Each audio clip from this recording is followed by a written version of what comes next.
ಇಂದ್ರಿಯೇಭ್ಯಃ ಪರಾ ಹ್ಯರ್ಥಃ ಅರ್ಥೇಭ್ಯಶ್ಚ ಪರಂ ಮನಃ ಮನಸಸ್ತು ಪರಾ ಬುದ್ಧಿಃ ಬುದ್ಧೇರಾತ್ಮಾ ಮಹಾನ್ ಪರಃ ಮಹತಃ ಪರಮವ್ಯಕ್ತಂ ಅವ್ಯಕ್ತಾತ್ ಪುರುಷಃ ಪರಃ ಪುರುಷಾನ್ನ ಪರಂ ಕಿಂಚಿತ್ ಸಾಕಾಷ್ಠಾ ಸಾ ಪರಾ ಗತಿಃ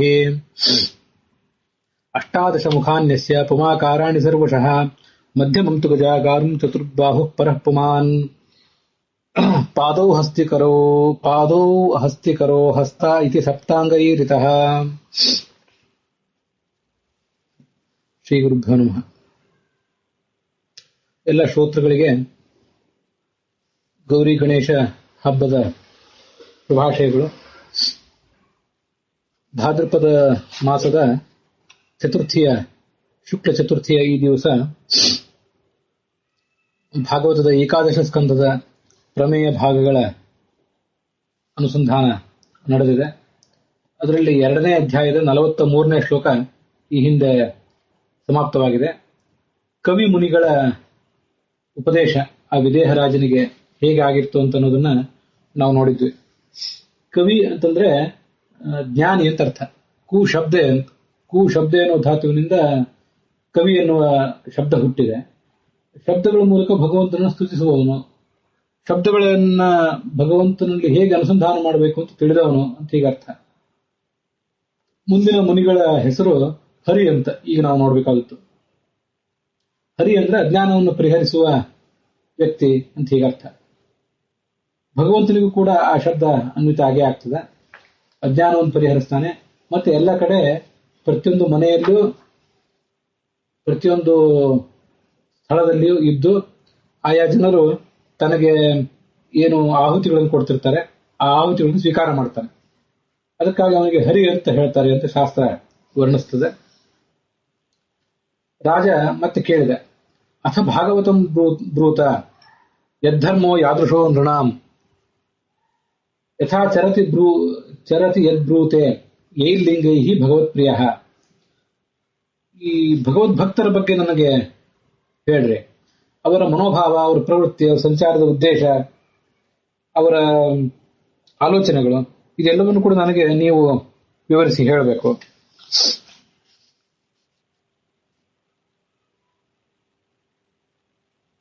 ಮತ್ತೆ ಅವರು ಹೇಗೆ ಮಾತಾಡ್ತಾರೆ, ಯಾವ ಚಿಹ್ನೆಗಳಿಂದ ಅವರು ಭಗವಂತನಿಗೆ ಪ್ರಿಯರಾದವರು ಅಂತ ನಾವು ತಿಳ್ಕೊಳ್ಬೇಕು. ಯಾಕೆಂದ್ರೆ ಯಾವುದೇ ಭಕ್ತನಾದರೂ ಚತುರ್ಮುಖ ಬ್ರಹ್ಮ ಮೊದಲಾದವುಗಳನ್ನು ಹೊರತುಪಡಿಸಿದ್ರೆ ಕೆಳಗೆ ಬಂದಂತೆ ಅನೇಕ ಏರುಪೇರುಗಳನ್ನು ಅವ್ರ ಜೀವಮಾನದಲ್ಲಿ ನಾವು ನೋಡ್ತಿರ್ತೇವೆ. ಆದ್ರಿಂದ ಇಂಥವ್ರನ್ನೆಲ್ಲ ಯಾವ ತರಗತಿಯ ಭಕ್ತರು ಅಂತ ನಾವು ಭಾವಿಸ್ಬೇಕು, ಅದನ್ನು ನನಗೆ ವಿವರಿಸಿ ಹೇಳ್ರಿ. ಅದಕ್ಕೆ ಆ ಹರಿ ಅನ್ನೋ ಮುನಿಗಳು ಹೀಗೆ ಹೇಳಲಿಕ್ಕೆ ತೊಡಗಿದರು. ಸರ್ವಭೂತೇಷು ಯಃ ಪಶ್ಯೇತ್ ಭಗವದ್ಭಾವಮಾತ್ಮನಃ ಭೂತಾನಿ ಭಗವತ್ಯಾತ್ಮನ್ ಏಷ ಭಾಗವತೋತ್ತಮಃ. ಈ ಪರಮಾತ್ಮನ ಭಕ್ತರೇನಿದ್ದಾರೆ ಆ ಭಕ್ತರ ಬಗ್ಗೆ ಹೇಳ್ತೇನೆ. ಮತ್ತೆ ಅದಕ್ಕಿಂತ ಮೊದಲು ಈ ಪರಮಾತ್ಮನ ಕುರಿತಾಗಿ ಅವನ ಸಂಬಂಧ ಇರುವಂತವರು ಜ್ಞಾನಿಗಳು, ಅಜ್ಞಾನಿಗಳು, ದ್ವೇಷಿಗಳು ಅಂತ 3 ವರ್ಗದ ಜನ ಕೂಡ ಇದ್ದಾರೆ. ಆ 3ರಲ್ಲೂ ಕೂಡ ಪರಮಾತ್ಮನ ಕಾರಣದಿಂದಾಗಿಯೇ ಜ್ಞಾನ, ಅಜ್ಞಾನ, ದ್ವೇಷ ಇತ್ಯಾದಿಗಳೆಲ್ಲ ಬರ್ಲಿಕ್ಕೆ ಸಾಧ್ಯ. ಪರಮಾತ್ಮನ ಪ್ರೇರಣೆ ಇಲ್ಲದೆ ಈ ಯಾವ ಜ್ಞಾನ ಅಜ್ಞಾನಾದಿಗಳು ಕೂಡ ಅವರಿಗೆ ಬರುವುದು ಸಾಧ್ಯನೇ ಇಲ್ಲ.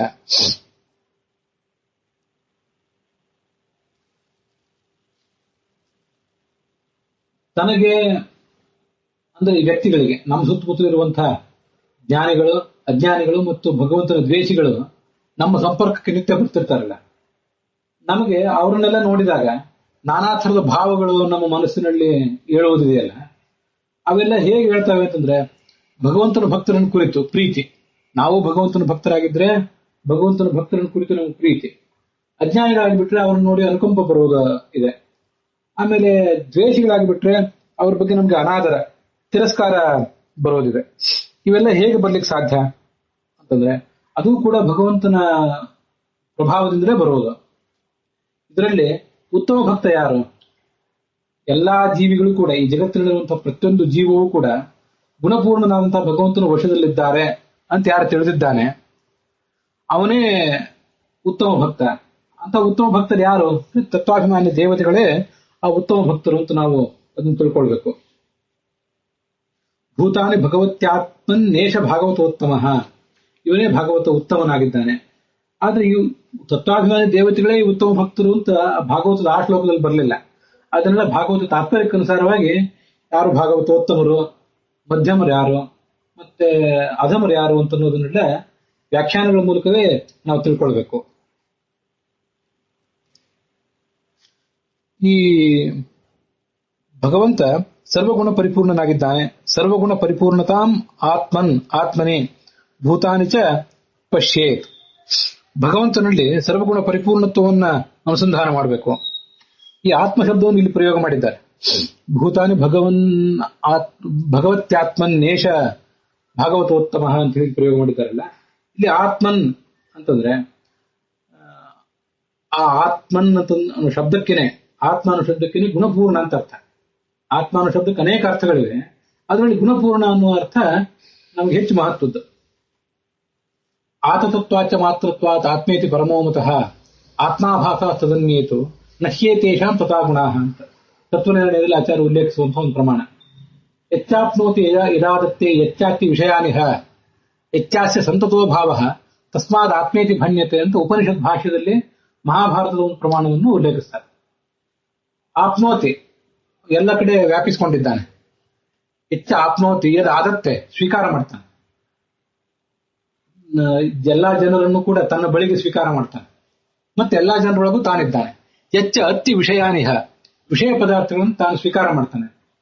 ಹೆಚ್ಚ ಅಸ್ಯ ಸಂತತೋ ಭಾವ ಮತ್ತೆ ಎಲ್ಲಾ ಕಾಲದಲ್ಲೂ ಇದ್ದಾನೆ.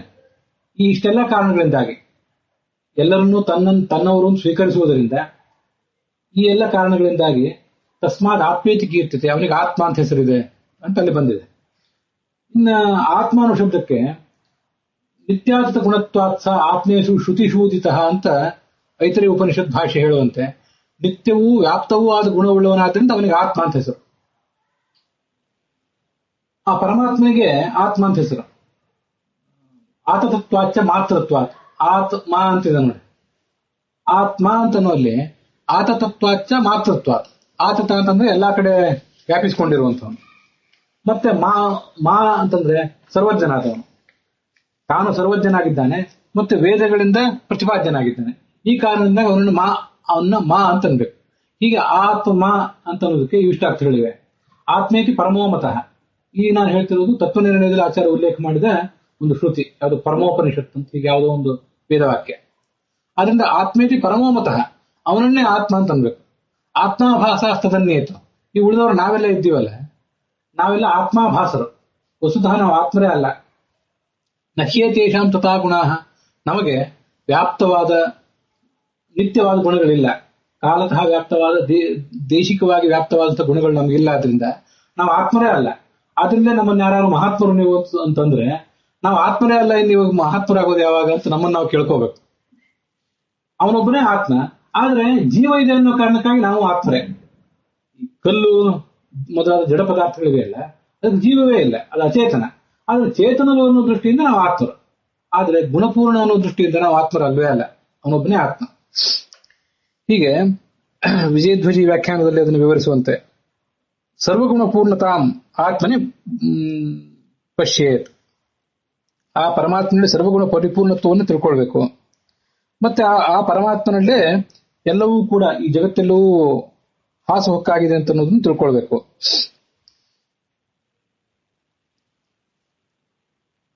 ಇವನು ಉತ್ತಮ ಭಕ್ತನಾಗಿದ್ದಾನೆ. ಈಶ್ವರೇ ತದಧೀನೇಶು ಬಾಲಿಶೇಷು ದ್ವಿಷತ್ಸು ಚ ಪ್ರೇಮ ಮೈತ್ರಿ ಕೃಪೋಪೇಕ್ಷಾ ಯಕ್ಕರೋತಿ ಸ ಮಧ್ಯಮ. ಇನ್ನು ಮುಂದೆ ಮಧ್ಯಮ ಭಕ್ತರ ಬಗ್ಗೆ ವರ್ಣಿಸ್ತಾರೆ. ಈ ಋಷಿ ಗಂಧರ್ವರು ಇವರೆಲ್ಲ ಏನಿದ್ದಾರಲ್ಲ ಮಧ್ಯಮ ಭಕ್ತರು. ದೇವ ಋಷಿ ಪಿತೃಪಾಹ ನರಾಹ, ದೇವತೆಗಳು, ಋಷಿಗಳು, ಮುಂದೆ ಪಿತೃಗಳು, ಆಮೇಲೆ ಚಕ್ರವರ್ತಿಗಳು, ಕೊನೆಗೆ ಮನುಷ್ಯೋತ್ತಮರು. ಅದರಲ್ಲಿ ದೇವತೆಗಳ ಬಗ್ಗೆ ಈಗ ಹೇಳೇ ಆಯ್ತು, ಅವರೇ ಉತ್ತಮ ಭಕ್ತರು. ಮುಂದೆ ಋಷಿ ಗಂಧರ್ವರು ಮೊದಲಾದವರು ಇದ್ದಾರಲ್ಲ, ಅವರು ಮಧ್ಯಮ ಭಕ್ತರು ಅಂತ ಕರೆಸ್ಕೋತಾರೆ. ಯಾಕೆ ಅಂತಂದ್ರೆ ಅವರು ಭಗವಂತನಲ್ಲಿ ಮತ್ತು ಅವನ ಭಕ್ತರಲ್ಲಿ ಪ್ರೀತಿಯನ್ನ ತೋರಿಸ್ತಿರ್ತಾರೆ. ಭಗವಂತನ ಬಗ್ಗೆನೂ ಒಂದು ದೊಡ್ಡ ಭಕ್ತಿ, ಭಗವಂತನ ಭಕ್ತರ ಬಗ್ಗೆನೂ ಕೂಡ ಅವರಿಗೆ ತಾರತಮ್ಯೋಚಿತವಾದಂತಹ ಭಕ್ತಿ ಇರ್ತದೆ. ಆಮೇಲೆ ಅಜ್ಞರಲ್ಲಿ ಅನುಕಂಪೆಯನ್ನು ತೋರಿಸ್ತಾರೆ ಅವರು. ಅಜ್ಞಾನಿಗಳ ಬಗ್ಗೆ ಅವರಿಗೆ ಅನುಕಂಪೆ, ದ್ವೇಷಿಗಳ ಬಗ್ಗೆ ತಿರಸ್ಕಾರ ಮಾಡ್ತಾರೆ. ಆದ್ರೆ ಅವ್ರದೊಂದು ಸ್ಥಿತಿ ಹೇಗಿರ್ತದೆ ಅಂತಂದ್ರೆ, ಅಪರೋಕ್ಷ ಜ್ಞಾನ ಆದ ಮೇಲೆ ಸ್ಥಿತಿ ಬೇರೆ ಇರ್ತದೆ ಅವ್ರದ್ದು, ಅಪರೋಕ್ಷ ಜ್ಞಾನ ಆಗೋಕ್ಕಿಂತ ಮುಂಚೆ ಸ್ಥಿತಿ ಬೇರೆ ಇರ್ತದೆ. ಅಪರೋಕ್ಷ ಜ್ಞಾನ ಆಗೋದಕ್ಕಿಂತ ಮುಂಚೆ ಎಲ್ಲಾ ವರ್ಗದ ಜನರು ಕೂಡ ಭಗವಂತನ ಪ್ರೇರಣೆ ಒಳಗಾಗಿದ್ದಾರೆ ಅಂತ ಅವ್ರಿಗೆ ಗೊತ್ತಿರೋದಿಲ್ಲ. ಅಪರೋಕ್ಷ ಜ್ಞಾನ ಆದ ಮೇಲೆ ಶಾಸ್ತ್ರಜನ್ಯವಾದ ಜ್ಞಾನಕ್ಕೆ ಪರೋಕ್ಷ ಜ್ಞಾನ ಅಂತ ಕರೀತಾರೆ. ಕೇಳಿದ್ದು ಓದಿದ್ದು ಜ್ಞಾನ ಇದೆಯಲ್ಲ, ಅದಕ್ಕೆ ಪರೋಕ್ಷ ಜ್ಞಾನ ಅಂತ ಕರೀತಾರೆ. ಆ ಪರೋಕ್ಷ ಜ್ಞಾನ ಎಷ್ಟೇ ದೃಢವಾದ್ರೂ ಕೂಡ ನಮಗೆ ನಿಮಗೆ ಬಿಡಿ, ಋಷಿಗಳು ಗಂಧರ್ವರು ಮೊದಲಾದವರಿಗೂ ಕೂಡ ಇವರೆಲ್ಲರೂ ಪರಮಾತ್ಮನ ಅಧೀನರು ಅಂತ ಸ್ಪಷ್ಟವಾದ ಕಲ್ಪನಾ ಬಂದಿರೋದಿಲ್ಲ. ಅಪರೋಕ್ಷ ಜ್ಞಾನ ಆದ್ಮೇಲೆ ಬರೋದು ಅವರಿಗೂ ಕೂಡ.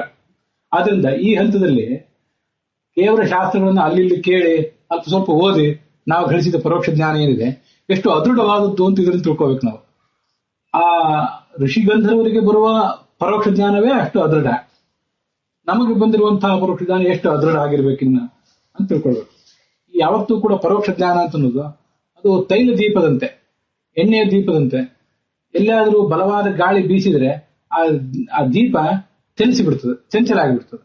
ನಮ್ಮ ಜ್ಞಾನ ಯಾವತ್ತೂ ಕೂಡ ರತ್ನ ದೀಪದಂತೆ, ವಜ್ರದ ಹೊಳತಿನಂತೆ ಆಗಬೇಕು. ಎಂತಹ ಪ್ರಬಲವಾದ ಗಾಳಿಗೂ ಕೂಡ ಅದು ಚಲಿಸಬಾರದು.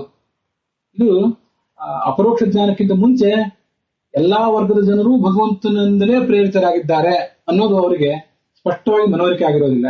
ಶ್ಲೋಕದಲ್ಲಿ ಬರಲಿಲ್ಲ, ಅದು ಕೂಡ ವ್ಯಾಖ್ಯಾನಗಳಲ್ಲೇ ತಿಳಿಯಬೇಕಾಗಿತ್ತು. ಭಾಗವತ್ ತಾತ್ಪರ್ಯದಲ್ಲೂ ಅಷ್ಟು ಸ್ಪಷ್ಟವಾಗಿ ಕಾಣೋದಿಲ್ಲ, ವ್ಯಾಖ್ಯಾನಗಳಲ್ಲಿ ಅದು ಕಾಣಿಸ್ತದೆ. ಅದು ಮುಂದೆ ನಾವು ನೋಡ್ತೇವೆ. ಅರ್ಚಾಯಾಮೇವ ಹರಯೇ ಪೂಜಾಮ್ಯ ಶುದ್ಧಯೇ ಹತೆ ನಚ ತದ್ಭಕ್ತೇಷು ನಚ ತದ್ಭಕ್ತೇಷು ಚಾನ್ಯೇಷು ಭಕ್ತ ಸಭಕ್ತಃ ಪ್ರಾಕೃತ ಸ್ಮೃತಃ.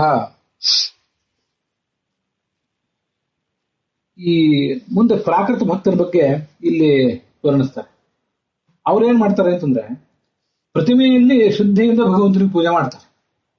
ಆದರೆ ಭಗವಂತನ ಚಲಪ್ರತಿಮೆಗಳಾದಂತಹ ಭಗವಂತನ ಭಕ್ತರಾದಂತಹ ಜನರ ಬಗ್ಗೆ ಅವರಿಗೆ ಪೂಜೆ ಗೌರವ ಇದೆಲ್ಲ ಇರೋದಿಲ್ಲ. ಅವ್ರ ಬಗ್ಗೆ ನಾನಾ ಥರದ ಅನಾದರ ಇತ್ಯಾದಿಗಳನ್ನು ಅವರು ಮಾಡ್ತಾ ಮುಂದುವರಿತಾರೆ. ಆ ಭಕ್ತರಲ್ಲಿ ಏನೊಂದು ತಾರತಮ್ಯ ಇರ್ತದೆ, ಯಾರನ್ನು ಹೇಗೆ ಪೂಜಿಸಬೇಕು ಇದ್ಯಾವುದೋ ಅವ್ರಿಗೆ ಗೊತ್ತಾಗೋದಿಲ್ಲ. ಪ್ರತಿಮೆಯನ್ನ ಶ್ರದ್ಧೆಯಿಂದ ಪೂಜೆ ಮಾಡ್ತಾರೆ. ಅರ್ಚಾಯಾಮೇವ, ಅರ್ಚ ಅಂದ್ರೆ ಪ್ರತಿಮಾ, ಅದರಲ್ಲೇ ಶ್ರದ್ಧೆಯಿಂದ ಪೂಜೆ ಮಾಡ್ತಾರೆ.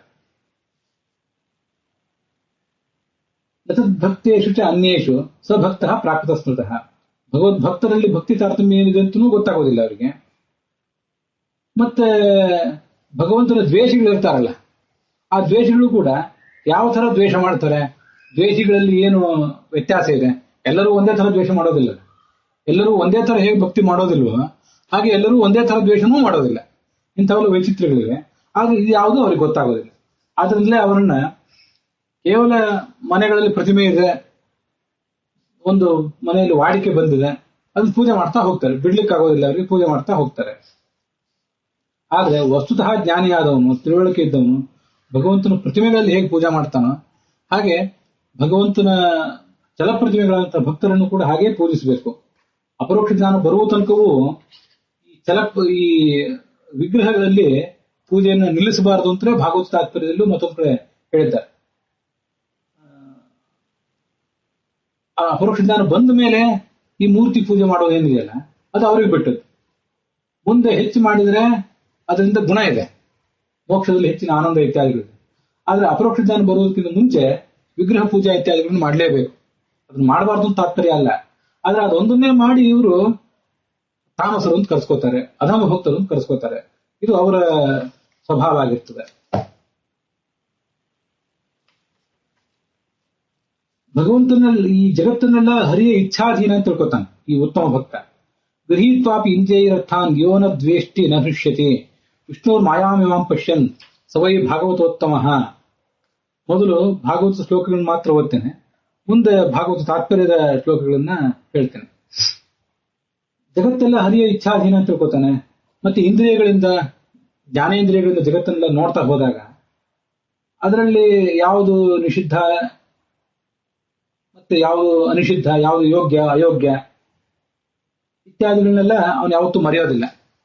ಇಂದ್ರಿಯಗಳಿಂದ ಜಗತ್ತನ್ನು ಗಮನಿಸಿದಾಗಲೂ ಕೂಡ ಏನನ್ನು ಸ್ವೀಕರಿಸಬೇಕು ಏನನ್ನು ಸ್ವೀಕರಿಸಬಾರದು ಅನ್ನುವ ಸ್ಪಷ್ಟವಾದ ಎಚ್ಚರ ಅವನಿಗೆ ಯಾವತ್ತೂ ಇದ್ದೇ ಇರ್ತದೆ. ಮತ್ತು ಯಾವತ್ತೂ ರಾಗದ್ವೇಷಕ್ಕೆ ಅವನು ಬಲಿಯಾಗೋದಿಲ್ಲ. ಯೋನ ದ್ವೇಷ್ಟಿ ನ ಸೃಷ್ಯತಿ ಗೃಹೀತ್ವಾಪಿ ಇಂದ್ರಿಯ ಅರ್ಥಾನ್. ಅವರು ನಮ್ಮಂತೆ ಊಟ ಮಾಡ್ತಾರೆ, ಹೋಗ್ತಾರೆ, ಮದುವೆ ಮಾಡ್ಕೊಳ್ತಾರೆ, ಅವ್ರಿಗೂ ಸಂತಾನ ಆಗ್ತದೆ, ತಿನ್ನುವುದು, ಉಣ್ಣುವುದು, ಮಲ ವಿಸರ್ಜನೆ, 5 ಜ್ಞಾನೇಂದ್ರಿಯ, 5 ಕರ್ಮೇಂದ್ರಿಯ, ಮನಸ್ಸು ಎಲ್ಲದೂ ಅವರಿಗೂ ಕೆಲಸ ಮಾಡ್ತದೆ. ಆದ್ರೆ ಯಾವುದೇ ತರದ ರಾಗದ್ವೇಷಗಳಿಗೆ ಅವರು ಬಲಿಯಾಗೋದಿಲ್ಲ. ಅದು ಅವರ ವ್ಯತ್ಯಾಸ. ಮತ್ತೆ ಇನ್ನೊಬ್ಬ ಜೀವಿಯ ಸುಖ ದುಃಖ ಇತ್ಯಾದಿಗಳನ್ನು ಗಮನಿಸುವಾಗ ಅವರಿಗೇನು ಸುಖ ಬಂದಿದೆ ಮತ್ತೊಬ್ಬರಿಗೆ, ಆ ಸುಖವೆಲ್ಲವೂ ಕೂಡ ಭಗವಂತನ ಇಚ್ಛೆಯಿಂದಲೇ ಬಂದಿದೆ. ದುಃಖ ಬಂದಿದ್ರೆ ಅದು ಭಗವಂತನ ಇಚ್ಛೆಯಿಂದ ಬಂದಿದೆ ಅಂತ ಯಾವತ್ತೂ ಕೂಡ ಅವನು ಎಚ್ಚರಿಕೆಯಿಂದಿರ್ತಾನೆ. ವಿಷ್ಣು ಮಾಯಾಮೇವಾಂ ಪಶ್ಯನ್, ಈ ಜಗತ್ತೆಲ್ಲವೂ ಭಗವಂತನ ಮಾಯೆಗೆ ಅಧೀನವಾಗಿದೆ. ಆದ್ರಿಂದಲೇ ಕೆಲವರು ಸುಖಿಗಳಾಗಿದ್ದಾರೆ, ಕೆಲವರು ದುಃಖಿಗಳಾಗಿದ್ದಾರೆ. ಕೆಲವರು ಸುಖವು ಶಾಶ್ವತ ಆಗಿದೆ, ಕೆಲವರು ಸುಖ ಶಾಶ್ವತವಾಗಿಲ್ಲ. ಕೆಲವರು ದುಃಖ ಶಾಶ್ವತವಾಗಿದೆ, ಕೆಲವರಿಗೆ ದುಃಖ ಶಾಶ್ವತವಾಗಿಲ್ಲ. ಇದೆಲ್ಲವೂ ಕೂಡ ಭಗವಂತನ ಮಾಯೆಯಿಂದ ಆಗಿದ್ದು ಅಂತ ತಿಳ್ಕೊತಾನೆ. ಇದನ್ನೇ ಭಗವದ್ಗೀತೆ ಗುಣ ಗುಣೇಶು ವರ್ತಂತೆ ಇತಿ ಮತ್ವ ನಸಜ್ಜತೆ, ಅವನಲ್ಲಿ ಸಕ್ತನಾಗೋದಿಲ್ಲ, ಅಂಟುಕೊಳ್ಳೋದಿಲ್ಲ. ಯಾಕೆಂತಂದ್ರೆ ಜಗತ್ತಿನಲ್ಲಿ ಏನಾದ್ರೂ ಇದು ಬಹಳ ಆಶ್ಚರ್ಯದ ಮಾತು. ಏನಂತಂದ್ರೆ ಅವನಿಗೆ ಎಷ್ಟೇ ದೊಡ್ಡ ಸಂಗತಿ, ಬಹಳ ಸಂತೋಷದ ಸಂಗತಿ, ನಿಮ್ಮ ಜೀವಮಾನದಲ್ಲಿ ಅತ್ಯಂತ ದೊಡ್ಡ ಸಂಗತಿ ಏನು ಅಂತ ನಮ್ಮನ್ನ ಯಾರಾದ್ರೂ ಇಂಟರ್ವ್ಯೂ ಮಾಡಿದ್ರು ಅವನಿಗೆ ಯಾವುದೂ ಬಹಳ ಮಹತ್ವದ ಸಂಗತಿ ಅಂತ ಅನ್ಸೋದಿಲ್ಲ. ಲೌಕಿಕ ಸಂಗತಿ ಯಾವುದೂ ಅತ್ಯಂತ ದೊಡ್ಡ ದುಃಖದ ಸಂಗತಿ ಅಂತಲೂ ಕಾಣಿಸೋದಿಲ್ಲ ತನ್ನ ಬಗ್ಗೆ ಕೂಡ. ಮತ್ತೆ ಇತರರ ಬಗ್ಗೆನೂ ಕೂಡ, ಇತರರು ಕೂಡ ನಾನಾ ತರದ ಏಳು ಬೀಳುಗಳಿಗೆ ಒಳಗಾಗ್ತಾರಲ್ಲ ಈ ಜಗತ್ತಿನಲ್ಲಿ. ನಾವು ಒಳಗಾಗ್ತೀವಿ, ಅವರು ಒಳಗಾಗ್ತಾರೆ. ಇಲ್ಲಿ ನಾವು ಒಳಗಾಗೋದು, ಅವರು ಒಳಗಾಗೋದು ಎಲ್ಲವೂ ಕೂಡ ಗುಣ ಗುಣೇಶು ವರ್ತಂತೆ. ಸತ್ವ ರಜಸ್ತಮಸ್ಸನ್ನು 3 ಗುಣಗಳು ತಮ್ಮ ಕಾರ್ಯ ಮಾಡ್ತಾ ಇವೆ. ಅದರಿಂದ ಹೀಗಾಗಿದೆ. ಅದರಿಂದ ಅವನ ಆಸಕ್ತಿಯನ್ನ ಈ ಜಗತ್ತಿನ ಯಾವುದೇ ಘಟನೆ ತೀವ್ರವಾಗಿ ಹಿಡಿದಿಡೋದಿಲ್ಲ. ಅವನು ಅಂಥದ್ರ ಬಗ್ಗೆ ಅಂಟುಕೊಳ್ಳೋದಿಲ್ಲ. ಅದು ಬಹಳ ಮಹತ್ವದ್ದು. ಜಗತ್ತು ನಡೆಯೋ ರೀತಿ ಹೀಗಿದೆ ಅಂತ ಸಮಾಧಾನ ಪಟ್ಕೋತಾನೆ. ಅವನು ಭಕ್ತರಲ್ಲಿ ಉತ್ತಮನಾಗಿರ್ತಾನೆ. ದೇಹೇಂದ್ರಿಯ ಪ್ರಾಣ ಮನೋಧಿಯಾಂ ಯೋ ಜನ್ಮಾಪ್ಯಯ ಕ್ಷುದ್ಭಯ ತರ್ಷ ಕೃಚ್ಛ್ರೈ ಸಂಸಾರ ಧರ್ಮೈ ಅವಿಮುಖ್ಯಮಾನಃ ಸ್ಮೃತ್ಯಾ ಹರೇಃ ಭಾಗವತ ಪ್ರಧಾನಃ.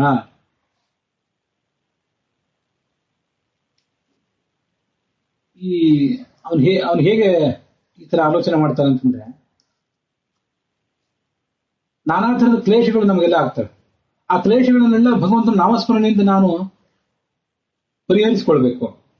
ಮತ್ತೆ ದೇಹವೇ ನಾನು ಅನ್ನುವ ಅಭಿಮಾನ, ಅಥವಾ ಈ ದೇಹ ನನ್ನದು ಅನ್ನುವ ಅಭಿಮಾನ, ಈ ಅಭಿಮಾನ ತ್ಯಾಗದಿಂದ ಆ ದುಃಖಗಳನ್ನೆಲ್ಲ ಪರಿಹರಿಸಿಕೊಳ್ಬೇಕು ಅಂತ ಅವನಿಗೆ ಸ್ಪಷ್ಟವಾಗಿ ಗೊತ್ತಿದೆ. ನಮಗೂ ಕೂಡ ಈ ದುಃಖಕ್ಕೆ ಏನು ಪರಿಹಾರ ಅಂತ ಗೊತ್ತಿದೆ. ಆದ್ರೆ ಆ ದುಃಖದ ಪರಿಹಾರ ನಮ್ಮಲ್ಲಿ ಅಪ್ಲಿಕೇಶನ್ ಪಡ್ಕೊಂಡಿಲ್ಲ. ಆ ಶಾಸ್ತ್ರೀಯ ಪರಿಹಾರ ನಮ್ಗೆ ಗೊತ್ತಿದ್ರು ಕೂಡ ಅದ್ರ ಮೂಲಕ ಏನು ಕೆಲಸ ಆಗ್ತಿಲ್ಲ ನಮ್ಮಲ್ಲಿ. ದೇಹ, ಇಂದ್ರಿಯಗಳು, ಪ್ರಾಣ, ಮನಸ್ಸು, ಬುದ್ಧಿ ಇವಿಷ್ಟಿವೆ. ಇದ್ರ ಅಭಿಮಾನಿ ದೇವತೆಗಳಿದ್ದಾರೆ. ಮತ್ತೆ ತಾನೂ ಇದ್ದಾನೆ ಈ ಶರೀರದಲ್ಲಿ. ಅಭಿಮಾನಿ ದೇವತೆಗಳಿದ್ದಾರೆ, ರಾಕ್ಷಸರು ಇದ್ದಾರೆ. ಇದು ಬಹಳ ಸ್ವಾರಸ್ಯ. ಅದನ್ನ ಮುಂದೆ ಇವತ್ತು ನಾಳೆ ಮತ್ತು ನಾವು ನೋಡೋರಿದ್ದೀವಿ. ಈ ದೇಹದಲ್ಲಿ ದೇಹಾಭಿಮಾನಿಯಾದಂತಹ ಒಬ್ಬ ರಾಜಸ, ದೇಹಾಭಿಮಾನಿಯಾದ ಒಬ್ಬ ತಾಮಸ, ದೇಹಾಭಿಮಾನಿಯಾದಂತಹ ಒಬ್ಬ ಸಾತ್ವಿಕ, ಇವರಲ್ಲಿ 3 ಜನ ಇದ್ದಾರೆ. ಹಾಗೆ ಇಂದ್ರಿಯಾಭಿಮಾನಿಗಳು 3 ಜನ ಇದ್ದಾರೆ, ಜೀವಾಭಿಮಾನಿಗಳು 3 ಜನ ಇದ್ದಾರೆ. ಜೀವಾಭಿಮಾನಿ ಕಲಿ ತಾಮಸರಲ್ಲಿ, ಜೀವಾಭಿಮಾನಿ ಚತುರ್ಮುಖ, ಅವನು ಸಾತ್ವಿಕರಲ್ಲಿ ಬಹಳ ಶ್ರೇಷ್ಠ. ಇವರೆಲ್ಲರೂ ಕೂಡ ಈ ಶರೀರದಲ್ಲಿ ಇದ್ದೇ ಇರ್ತಾರೆ, ನಮ್ಮನ್ನವರು ನಿಯಂತ್ರಿಸ್ತಾ ಇದ್ದೇ ಇರ್ತಾರೆ. ಈ ದೇಹ, ಇಂದ್ರಿಯ, ಪ್ರಾಣ, ಮನಸ್ಸು, ಬುದ್ಧಿ ಇವುಗಳ ಅಭಿಮಾನಿಗಳಿದ್ದಾರಲ್ಲ, ಇಲ್ಲಿ ದೇವತೆಗಳು ಇದ್ದಾರೆ, ರಾಕ್ಷಸರು ಇದ್ದಾರೆ, ಮತ್ತೆ ತಾನು ಇದ್ದಾನೆ. ಇವರೆಲ್ಲರಿಗೂ ಕೂಡ ನಾನಾ ಥರದ ಏರ್ಪೇರುಗಳಿವೆ ಅಲ್ಲ. ಉತ್ಪತ್ತಿ ಇದೆ, ಶರೀರದಲ್ಲ ಹುಟ್ಟುತ್ತಾರೆ. ದೇವತೆಗಳಾದ್ರೂ ಒಂದು ಅಂಶದಿಂದ ಇಲ್ಲಿ ಬಂದು ಸೇರ್ಕೊಳ್ತಾರೆ. ಹಸಿವು, ಬಾಯಾರಿಕೆ, ಕೆಲವು ದೈತ್ಯರಿಗೆ ಭಯ, ತನಗೂ ಭಯ. ನಡುವೆ ಈ ಶರೀರದ ಮಧ್ಯಮ ಜೀವನ ಆದಂತಹ ನಮಗೂ ಭಯ ಇತ್ಯಾದಿಗಳಾಗ್ತಾವಲ್ಲ, ಇವೆಲ್ಲ ಆ ಹರಿಸ್ಮರಣ ಪೂರ್ವಕವಾಗಿ ನಾವು ಪರಿಹರಿಸಿಕೊಳ್ಳಬೇಕಾದದ್ದು ಅಂತ ಅವನು ತಿಳ್ಕೊತಾನೆ. ಮತ್ತೆ ಜನ್ಮ ಇಲ್ಲೇ ವ್ಯಾಖ್ಯಾನದಲ್ಲಿ ಅದನ್ನು ತಿಳಿಸುವಂತೆ ಈ ಕ್ಲೇಶಗಳು ನನಗೆ ಮಾತ್ರ ಬಂದಿದ್ದಲ್ಲ, ತತ್ವಾಭಿಮಾನಿ ದೇವತೆಗಳಿಗೂ ಬಂದಿದೆ ಅಂತ, ತತ್ವಾಭಿಮಾನಿ ದೈತ್ಯರಿಗೆ ಬಂದಿದೆ ಅಂತ ತಿಳ್ಕೊತಾನ. ಅದು ಮುಂದೆ ಇನ್ನೂ ಸ್ಪಷ್ಟವಾಗಿ ಬರೋದಿದೆ, ನಾವಾಗ ಅದನ್ನು ನೋಡ್ತೇವೆ. ಇಷ್ಟು ದುಃಖ ನಾವು ಬಂದಿದೆ ಅಂತ ನಾವು ಯಾವತ್ತೂ ಚಡಪಡಿಸ್ತೀವಲ್ಲ, ವಸ್ತುತಃ ಭಗವಂತ ಕರುಣಾಮಯಿ. ಯಾಕೆಂತಂದ್ರೆ ಆ ಎಲ್ಲಾ ದುಃಖ ನಮಗೊಬ್ಬರಿಗೆ ಆಗ್ತಿಲ್ಲ. ಅದಾಗ್ತಿರೋ ದುಃಖದ ಬಹುಭಾಗವನ್ನು ಅವರು ಹಂಚ್ಕೋತಾ ಇದ್ದಾರೆ, ದುಷ್ಟರಾದ ದೈತ್ಯರು. ನಮಗೆ ಅದರ ಸ್ವಲ್ಪ ಸ್ವಲ್ಪ ಪರಿಣಾಮಗಳು ಮಾತ್ರ ಆಗ್ತವೆ. ನಾವು ಅಲ್ಪರಾದ್ರಿಂದ ಅದಕ್ಕೆ ನಾವು ಜಡಪಡಿಸ್ತಾ ಇದ್ದೀವಿ ಅಷ್ಟೇ. ಆ ಅಲ್ಪಕ್ಕೆ ನಾವು ಜಡಪಡಿಸ್ತಿದ್ವಿ. ಮುಂದೆ ಅದನ್ನು ಪ್ರಮಾಣ ಸಮೇತವಾಗಿ ನಾವು ನೋಡ್ತೀವಿ. ಹೀಗೆ ಈ ಒಂದು ಶರೀರ ಇದ್ಮೇಲೆ ಅದರಲ್ಲಿ ಚತುರ್ಮುಖ ಬ್ರಹ್ಮ ಮುಖ್ಯ ಪ್ರಾಣರಿದ್ದಾರೆ, ಕಲಿ ಮೊದಲಾದವರಿದ್ದಾರೆ, ಮತ್ತೆ ತಾನಿದ್ದಾನೆ. ಸಾತ್ವಿಕರು, ರಾಜಸರು, ತಾಮಸರು ಇಷ್ಟೆಲ್ಲರೂ ಕೂಡ ಇವರಲ್ಲಿ ಒಂದೊಂದು ಶರೀರದಲ್ಲೂ ಇದ್ದೇ ಇರ್ತಾರೆ. ಜೀವದ್ವಯ ಸಮಾವೇಶ ಅಂತ ಅನ್ನೋದು ನಿರ್ದಿಷ್ಟವಾಗಿ ಹಿರಣ್ಯಕಶಿಪು ಮೊದಲಾದವರಲ್ಲಿ ಕೆಲವು ಕಡೆ ವರ, ಶಾಪ ಇತ್ಯಾದಿ ಕಾರಣದಿಂದ ಇರ್ತದೆ. ಅದಲ್ಲದೆ ನಮ್ಮಂಥವರಲ್ಲಿ ಪ್ರತಿಯೊಬ್ಬರಲ್ಲಿಯೂ ಕೂಡ ಅನೇಕ ಜೀವಗಳ ಸಮಾವೇಶ. ಅವರಿಲ್ಲಿದ್ದು ಅನೇಕ ತರದ ಕಾರ್ಯಗಳನ್ನು ನಮ್ಮ ಕಡೆಯಿಂದ ಮಾಡಿಸ್ತಾನೆ ಇರ್ತಾರೆ. ದೇವತೆಗಳು ಇರ್ತಾರೆ, ರಾಕ್ಷಸರು ಇರ್ತಾರೆ, ನಾವು ಕೂಡ ಇರ್ತೇವೆ.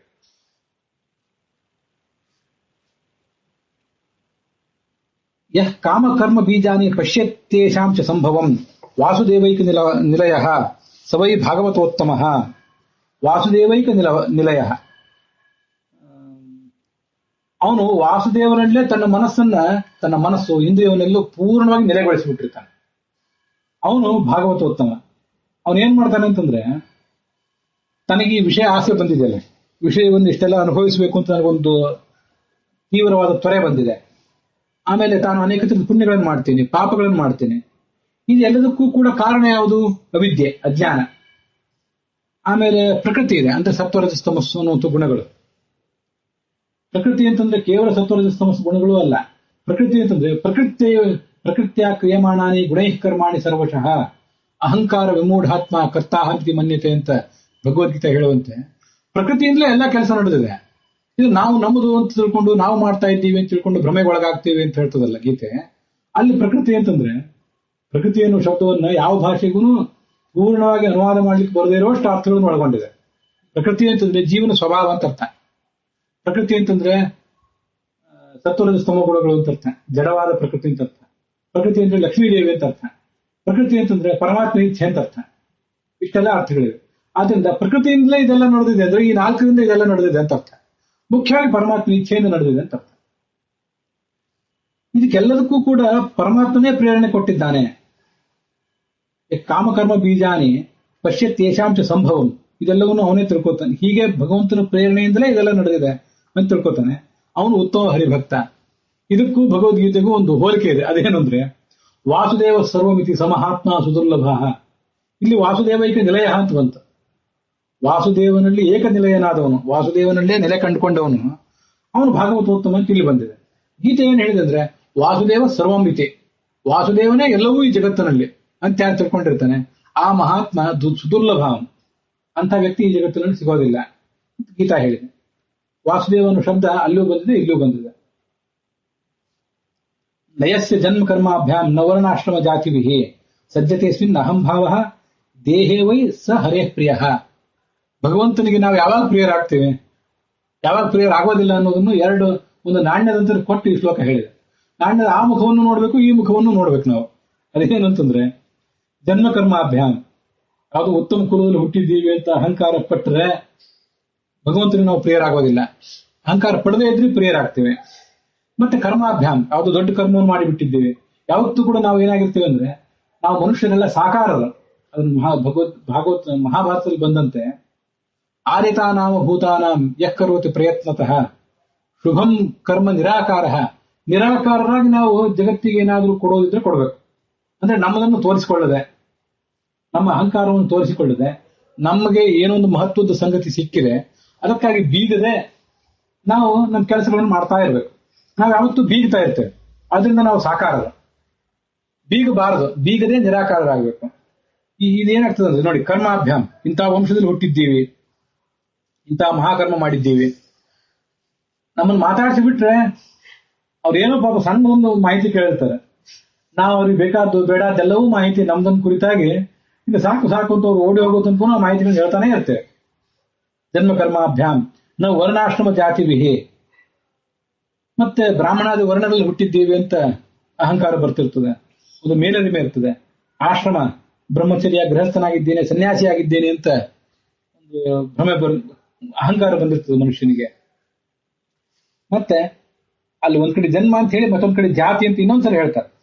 ಭಾಗವತ್ಕಾರರಿಗೆ ನಿಮ್ ಜನ್ಮದ ಬಗ್ಗೆ ನೀವು ಅಹಂಕಾರ ಪಡಬೇಡ್ರಿ ಅಂತ ಹೇಳೋದ್ರಲ್ಲಿ ದೊಡ್ಡದೊಂದು ತಾತ್ಪರ್ಯ ಇದೆ. ಅವ್ರಿಗೆ ಹೇಳಿ ಸಾಕಾಗ್ಲಿಲ್ಲ. ಜನ್ಮದ ಬಗ್ಗೆ, ನಮ್ಮ ಹುಟ್ಟಿನ ಬಗ್ಗೆ, ನಮ್ಮ ವಂಶದ ಬಗ್ಗೆ ಅಹಂಕಾರ ಪಡುವವರನ್ನು ನೋಡಿ ನೋಡಿ ಅವ್ರಿಗೆ ಸಾಕಾಗಿದೆ ಅಂತ ಕಾಣಿಸ್ತದೆ. ಅದಕ್ಕೆ ಒಂದ್ ಕಡೆ ಜನ್ಮ ಅಂತ ಹೇಳಿ ಮತ್ತೊಂದ್ ಕಡೆ ಜಾತಿ ಅಂತ ಹೇಳ್ತಾರೆ. ಜನ್ಮ ಅಂತಂದ್ರೆ ಉತ್ತಮ ಕುಲ ಅಂತ ಅರ್ಥ ಮಾಡಿದ್ರು ಮೊದಲು. ಮುಂದೆ ಜಾತಿ ಅಂತಂದ್ರೆ ಪ್ರಸಿದ್ಧವಾದ ಮನೆತನ ಅಂತ ಮತ್ತೆ ಅರ್ಥ ಹೇಳ್ತಾರೆ. ಹೆಚ್ಚು ಕಡಿಮೆ ಹಾಗೇನೆ.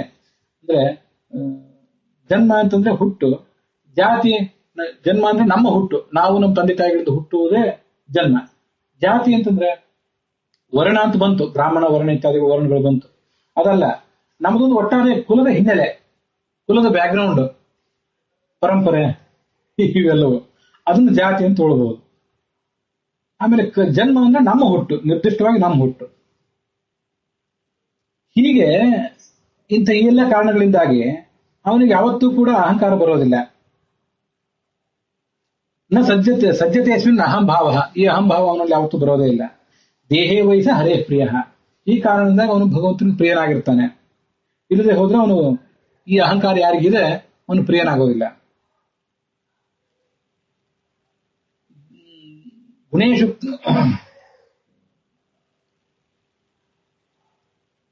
ಪಿತೃವಂಶೋ ನಿರರ್ಥಕ ವಾಸುದೇವಂ ನಮಸ್ಯಂತಿ ವಸುದೇವಂ ನ ಮಾನವಾಹ ಅಂತ ಒಂದು ಸುಭಾಷಿತ. ಮೊದಲನೇ ಪಾದ ನೆನಪಿಗೆ ಬರ್ತಿಲ್ಲ ಈಗ, ಹೀಗೆ ಹೇಳ್ತಾ ಹೋದಾಗ ನೆನಪಿಗೆ ಬಂದ್ರೆ ಹೇಳ್ತೇನೆ. ಪಿತೃವಂಶೋ ನಿರರ್ಥಕ, ನೀವು ಯಾವ ವಂಶದಲ್ಲಿ ಹುಟ್ಟಿದ್ದೀವಿ ಅಂತ ಅನ್ನೋದು ಎಷ್ಟು ಮಹತ್ವದ್ದಾಗಿದೆ. ಆ ವಂಶದಲ್ಲಿ ಹುಟ್ಟಿದ ಮೂಲಕ ಏನಾದ್ರೂ ಒಂದು ಸಂಸ್ಕಾರ, ಜೀನ್ಸ್ಗಳ ಮೂಲಕ ನಿಮ್ಗೆ ಏನಾದ್ರೂ ಬಂದಿದ್ರೆ, ಅದನ್ನ ನೀವು ಸಾರ್ಥಕ ಪಡಿಸ್ಕೊಂಡಿದ್ರೆ, ನಮ್ಮ ಪ್ರಯತ್ನದ ಮೂಲಕ ನಾವು ಅದನ್ನ ಅಪ್ಡೇಟ್ ಮಾಡ್ಕೊಂಡಿದ್ರೆ ಅದರಿಂದ ಏನಾದ್ರೂ ಉಪಯೋಗ. ನಾವೇನೋ ಮಾಡದೆ ಕೇವಲ ಅದನ್ನ ಹೇಳ್ತಾ ಕೂತ್ಕೊಳ್ಳೋದಾದ್ರೆ ಪಿತೃವಂಶ ನಿರರ್ಥಕ ಅದು. ಯಾಕೆಂತಂದ್ರೆ ಜಗತ್ತಿನಲ್ಲಿ ಕೃಷ್ಣನ ದೇವಾಲಯಗಳಿವೆ, ವಸುದೇವನ ದೇವಾಲಯಗಳು ಎಷ್ಟಿವೆ ಅಲ್ಲಿ ಇಲ್ಲವೇ ಇಲ್ಲ. ವಾಸುದೇವಂ ನಮಸ್ಯಂತಿ ವಸುದೇವಂ ನ ಮಾನವ, ವಸುದೇವನ ಮಗನಾದ ವಾಸುದೇವನಿಗೆಲ್ಲರೂ ನಮಸ್ಕಾರ ಮಾಡ್ತಾರೆ. ಆದ್ರೆ ಅವರಪ್ಪ ವಸುದೇವ ಅಂತೇಳಿ ಯಾರೂ ಅವನಿಗೆ ನಮಸ್ಕಾರ ಮಾಡೋದಿಲ್ಲ. ಭಗವಂತನ ತಂದೆ ಆದ್ರಿಂದ ಅವನನ್ನ ಭಾಗವತದ ಪ್ರವಚನ ಕೇಳುವಾಗ ಅವನ ಹೆಸರು ಬಂದಾಗ ದೊಡ್ಡವನು ಅಂತ ಅವನನ್ನ ನಾವು ಭಾವಿಸ್ತೀವಿ, ಇಲ್ಲ ಅಂತಲ್ಲ. ಅವನ ಸಲುವಾಗಿ ಯಾರು ದೇವಾಲಯ ಕಟ್ಟಲಿಲ್ಲಲ್ಲ. ಆದ್ರಿಂದ ಹಿಂದಿನ ವಂಶದ ಬಗ್ಗೆ ಏನು ಹೇಳ್ಕೊಳ್ತೀವಿ? ನಮ್ಮ ಕರ್ಮಗಳೇ ಬಹಳ ಮುಖ್ಯ. ಇವಿಷ್ಟು ಹೀಗೆ ಒಂದು 5-6 ಶ್ಲೋಕಗಳಿಂದ ಆ ಭಾಗವತ ಅನೇಕ ಸಂಗತಿಗಳನ್ನ ಹೇಳಿತು. ಈ ಎಲ್ಲ ಸಂಗತಿಗಳು ನಾನು ಹೇಳುವಾಗ ಭಾಗವತ ತಾತ್ಪರ್ಯದಲ್ಲಿ ಬಂದಂತ ಕೆಲವೊಂದು ಹೇಳಿದೆ. ಆದ್ರೂ ಮತ್ತೆ ಆ ಭಾಗವತ ಶ್ಲೋಕಗಳನ್ನೇ ಕೆಲವನ್ನು ನೋಡಿ ಮತ್ತಷ್ಟು ವಿಷಯಗಳನ್ನ ಅದ್ರ ಬಗ್ಗೆ ನಾವು ತಿಳ್ಕೋಬೇಕು.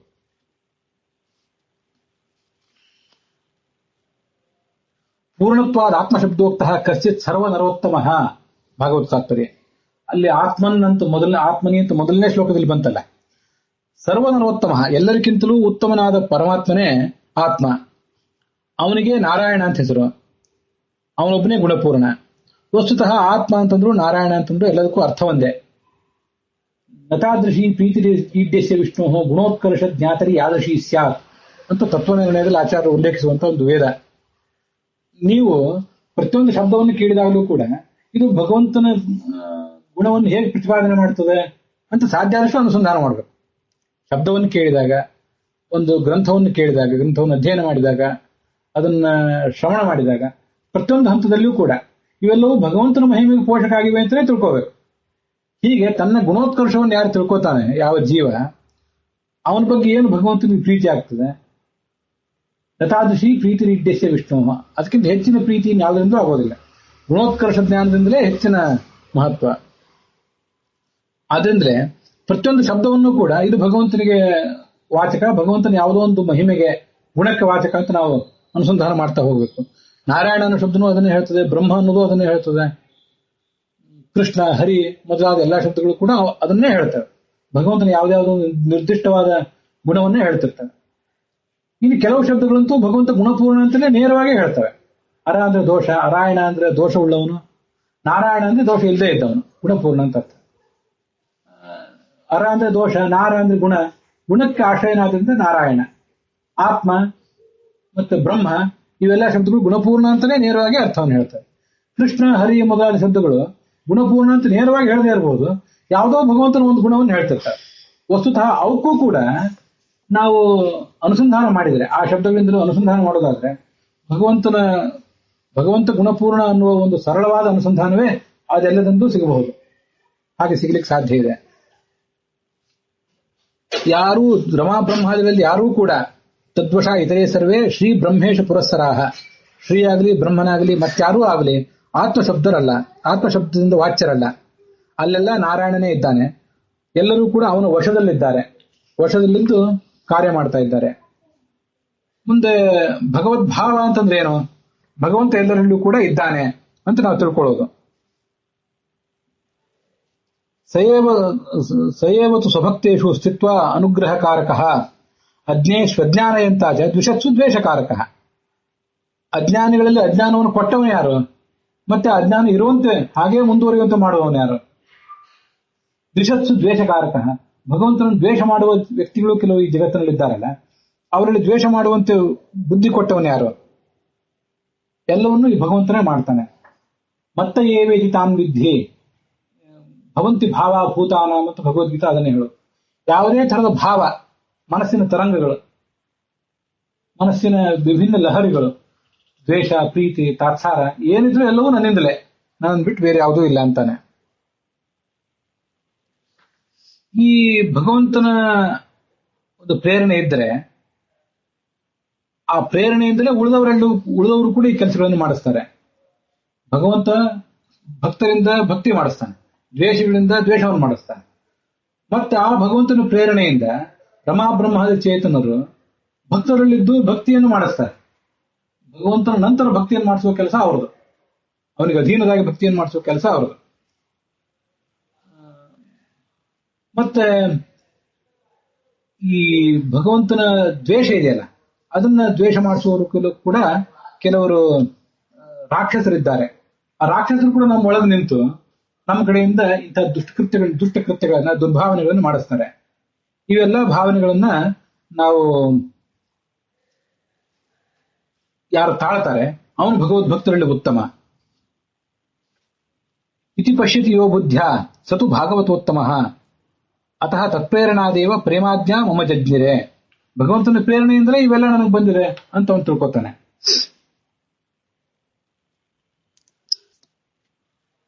ಭಿನ್ನ ಭಿನ್ನ ದೇವತೆಗಳು ನಮ್ಮ ಶರೀರದಲ್ಲಿ ಏನೇನೋ ನಿಂತು ಭಕ್ತಿ ಇತ್ಯಾದಿಗಳ ಕಾರ್ಯವನ್ನು ಮಾಡಿಸ್ತಾರೆ ಅಂತ ಬಂತಲ್ಲ. ಚತುರ್ಮುಖಾದಿಗಳು ನಮಗೆ ಜ್ಞಾನ, ಭಕ್ತಿ ಇತ್ಯಾದಿಗಳನ್ನು ಕೊಡ್ತಾರೆ. ವಿಷ್ಣುವಿನಲ್ಲಿ ಭಕ್ತಿ ಇತ್ಯಾದಿಗಳನ್ನು ಕೊಡ್ತಾರೆ ಅಂತ ಬಂತು. ಗಣೇಶ ಏನ್ ಮಾಡ್ತಾನೆ ಅಂತಂದ್ರೆ ಜೀವಾನಾಂ ಶ್ರುತಿಚಾರದಂ ಅಂತರಿಕ್ಷಂತು ವಿಘ್ನೇಶ.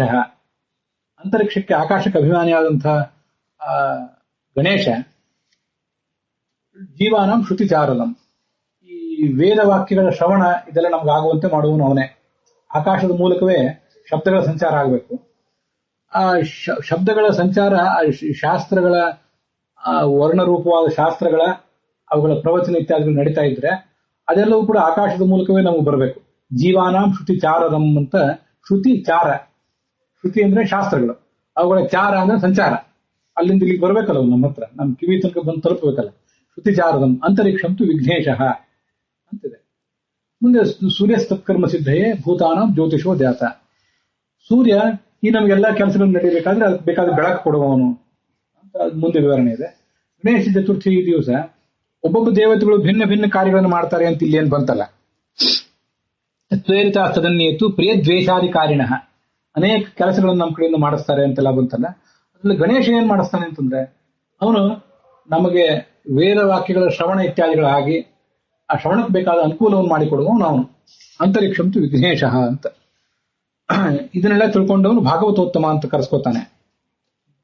ನಾವು ಗೌರಿಯ ಪೂಜೆಯನ್ನಾಗಲಿ, ಗಣೇಶನ ಪೂಜೆಯನ್ನಾಗಲಿ, ಮತ್ತೆ ಯಾವುದೇ ಶಿವನ ಪೂಜೆಯನ್ನಾಗಲಿ ಮಾಡುವಾಗ ಆಯಾ ದೇವತೆಗಳಿಗೆ ನೈವೇದ್ಯ, ಆರತಿ, ಅಲಂಕಾರ ಇತ್ಯಾದಿಗಳಲ್ಲೇ ಮಗ್ನರಾಗದೆ ಅವರು ಯಾವ ದೃಷ್ಟಿಯಿಂದ ನಮಗೆ ಕಾರ್ಯಗಳಲ್ಲಿ ನಮ್ಗೆ ಅವ್ರು ಸಹಾಯಕರಾಗಿದ್ದಾರೆ, ಯಾವುದಕ್ಕೆ ಅಭಿಮಾನಿಗಳಾಗಿದ್ದಾರೆ ಅಂತೆಲ್ಲ ತಿಳ್ಕೋಬೇಕು. ಆಕಾಶಕ್ಕೆ ಅಭಿಮಾನಿ ಅಂತ ಗೊತ್ತು. ಅದರಲ್ಲಿ ಮುಖ್ಯವಾಗಿ ಜೀವಾನಾಂ ಶ್ರುತಿ ಚಾರದಂ, ಆ ಶಾಸ್ತ್ರಗಳ ಶ್ರವಣ ನಮಗೆ ಆಗ್ಲಿಕ್ಕೆ ಸಹಾಯಕನಾದವನು ಗಣೇಶನಾಗಿದ್ದಾನೆ. ಪಾರ್ವತಿದು ಕೂಡ ಇದೇ ಸಂದರ್ಭದಲ್ಲಿ ನಾವು ನೆನಪು ಮಾಡ್ಕೊಳ್ಬೇಕು. ವೇದಾತ್ಮಿಕಾಯ ಪಾರ್ವತ್ಯಾ ತಂ ತಾಂ ರುದ್ರವಶೇ ಸ್ಥಿತಾಂ ವರ್ಣತ್ರಯಾತ್ಮಕಂ ರುದ್ರಂ ಅಂತ ಭಾಗವತ ತಾತ್ಪರ್ಯದಲ್ಲೇ ಮುಂದೊಂದು ಕಡೆ ಇದೆ. ಈ ಯಜ್ಞಾಭಿಮಾನಿನೋ ದೇವಾನ್ ಸ್ವರಂತೀಂದ್ರಿಯಮಾನಿನಾಂ, ಯಜ್ಞಾಭಿಮಾನಿ ದೇವತೆಗಳೇನಿದ್ದಾರಲ್ಲ ಕೆಳಗಿಂದ ಕಕ್ಷಾತಾರತಮ್ಯದು ಆರೋಹಣ ಕ್ರಮದಲ್ಲಿದೆ. ಯಜ್ಞಾಭಿಮಾನಿ ದೇವತೆಗಳು, ಪುಷ್ಕರ ಮೊದಲಾದವರು. ಅವರು ಇಂದ್ರಿಯಾಭಿಮಾನಿ ದೇವತೆಗಳ ಅಧೀನದಲ್ಲಿದ್ದಾರೆ.